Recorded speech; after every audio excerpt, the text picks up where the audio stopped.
Tyson Gay once clocked 9.69 seconds in the 100 meters. He defeated Usain Bolt in a World Championship final and still holds the American record in the event.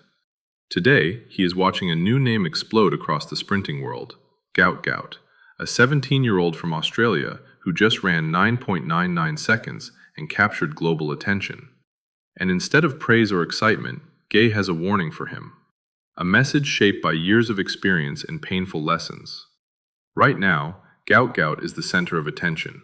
At just 17 years old, he has already run 9.99 seconds over 100 meters, making him the fastest sprinter ever at that age.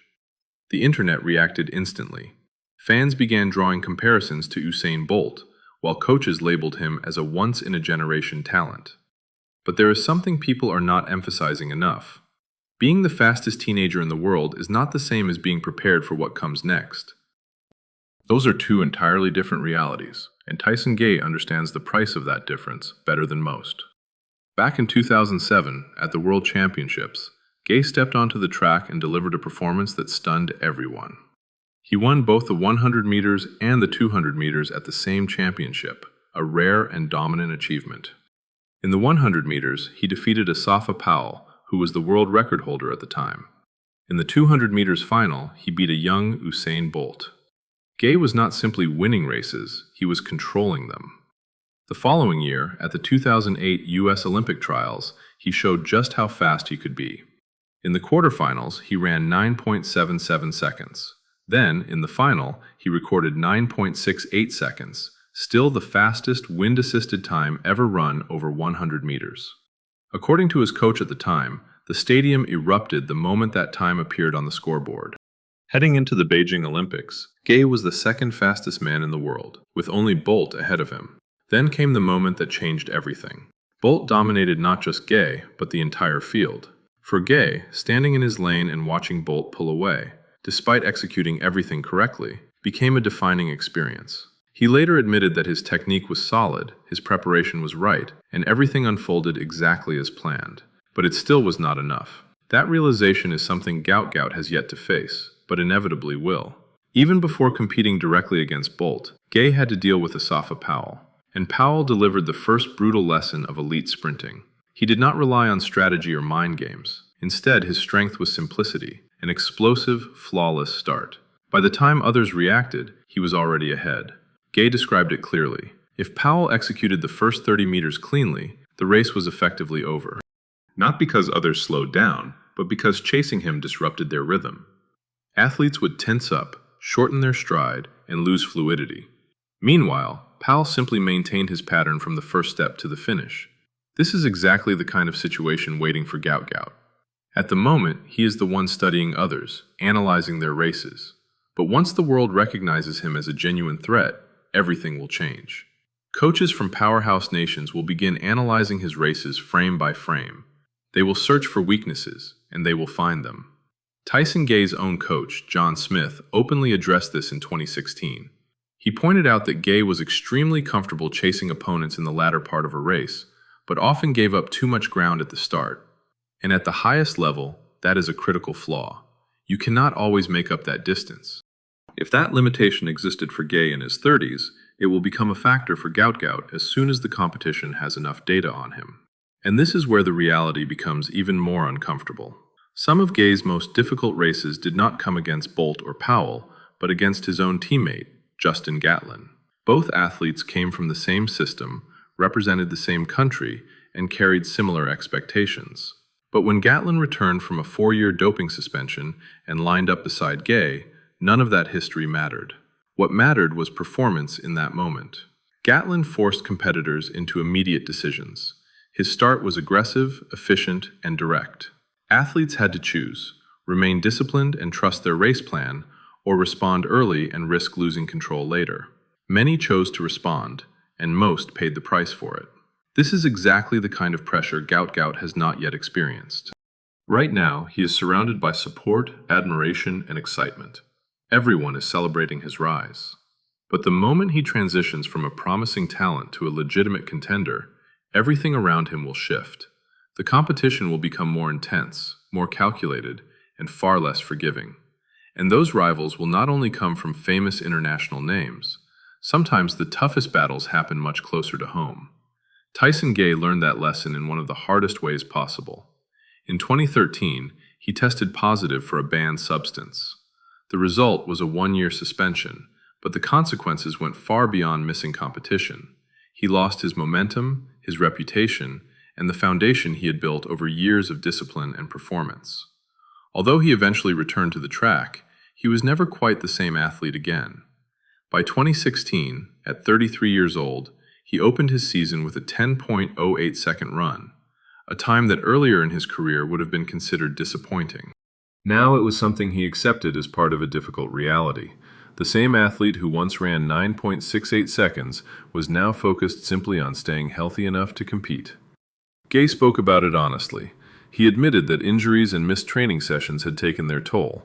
Without consistent preparation, maintaining elite-level performance becomes nearly impossible.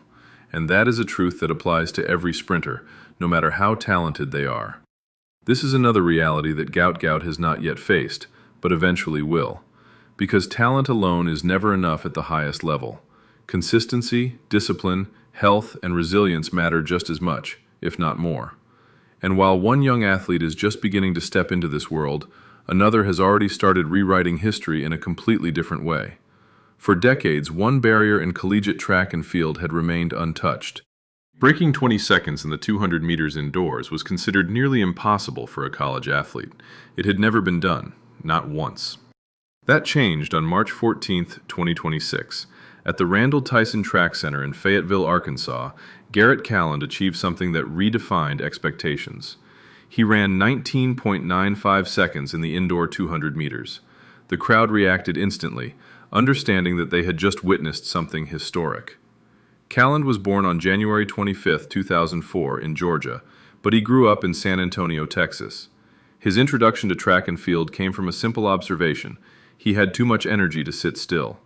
His mother enrolled him in the sport, not knowing that it would lead to something extraordinary. He attended Antonian College Preparatory High School, where his talent quickly became undeniable. By May 2022, he was dominating regional competitions, winning titles in both the 200 meters and the 400 meters in the Texas South region. He set school records in the 100, 200, and 400 meters and played a key role in relay teams that also broke records.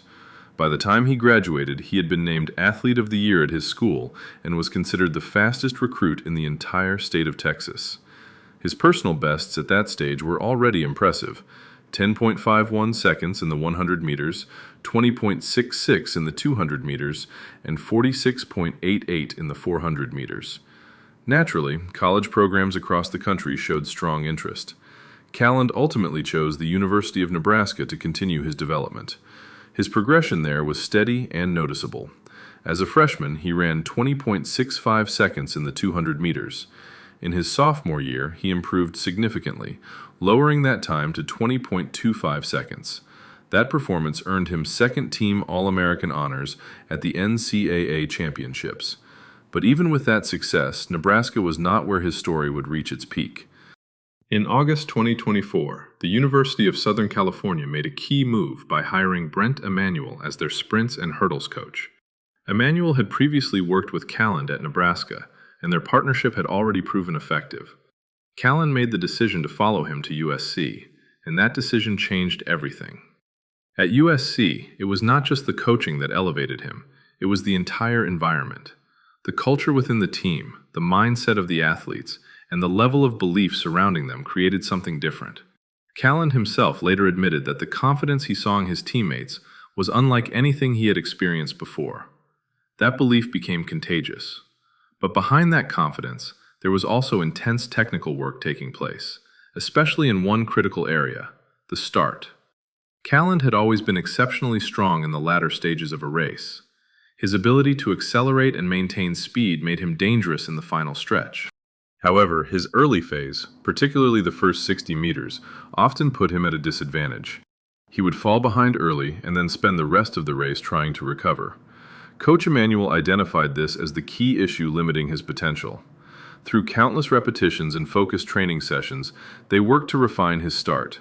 Over time, that weakness began to transform into a strength, And once that happened, Calland became a complete sprinter, capable of delivering a powerful performance from the opening gun all the way to the finish line. The results of that transformation became visible almost immediately. During his first indoor season with USC, Calland played a key role in helping the Trojans secure the NCAA Indoor Team Championship in March 2025, their first title in over 5 decades. It was a historic moment for the program and a clear sign that something special was building. Heading into 2026, Calland had a single objective: to win. On February 6th, competing in New Mexico, he ran 20.12 seconds in the indoor 200 meters, breaking the USC school record that had stood since 2015, previously held by Olympic champion Andre DeGrasse. It was an early statement, but not the peak of what he was capable of. 2 weeks later, at the Big Ten Indoor Championships in Indianapolis, he delivered an even stronger performance. He clocked 20.06 seconds, the third fastest indoor 200-meter time ever recorded. It set a new Big Ten meet record and stood as the fastest time in the world for the 2026 season. Yet even that was not the end of his progression. Coach Emanuel later revealed that Calland had the opportunity to turn professional after the 2025 season, but chose not to. He felt there was still unfinished business at the collegiate level. He returned with a clear mission: to claim titles that had eluded him. That decision led him to the biggest stage of his college career, the NCAA Division I Indoor Track and Field Championships on March 14, 2026. The men's 200-meter final was scheduled as the final individual event of the entire meet. In the first section, Florida's Wayne McCoy had already delivered a strong performance, running a personal best of 20.17 seconds, a time that immediately set a high standard. Calland was placed in the second section, the faster heat, alongside top competitors, including Galani Watkins of Arkansas, the number 2 seed, who had earlier that same day broken the Arkansas school record in the 60 meters. Before the race, Emanuel described Calland's demeanor during warm-ups. He appeared restless, constantly moving, pacing, and visibly nervous. But once the race began, that energy transformed completely. The moment the starting gun fired, everything changed. Calland exploded out of the blocks with a level of precision and power that reflected a full year of focused training. He attacked the curve aggressively, maintaining control and speed. As he entered the straightaway, he lifted his form, drove forward, and powered through the finish line. The clock stopped at 19.95 seconds. The arena erupted. It was clear that history had just been made. Calland had become the first collegiate athlete ever to break the 20-second barrier in the indoor 200 meters. His performance was not just a victory, it was a statement. He defeated McCoy's 20.17 by a significant margin, while Watkins finished third. There was no ambiguity about the result. Records fell in the process. The previous NCAA and American indoor record of 20.02 seconds, set by Elijah Hall in 2018, was surpassed. The facility record of 20.10 seconds, held by Wallace Spearman since 2005, was also broken. Calland's time of 19.95 now stands as the second fastest indoor 200 meters ever recorded globally. The only athlete in history to run faster indoors remains Frank Fredericks of Namibia, who clocked 19.92 seconds in Liévin, France, in February 1996, a world record that has stood for 3 decades. Calland came within just 0.03 of a second of that mark as a college athlete. He now holds 2 of the 3 fastest indoor collegiate 200-meter performances ever recorded. His 19.95 ranks first, and his 20.06 is tied for third. No other collegiate sprinter in history has reached that level. After crossing the finish line, Calland admitted that earlier that morning he did not believe breaking 20 seconds was realistic. But something shifted in his mindset. He made a decision. Regardless of doubt, he would attempt it. And he did. Looking ahead, the outdoor season presents new possibilities.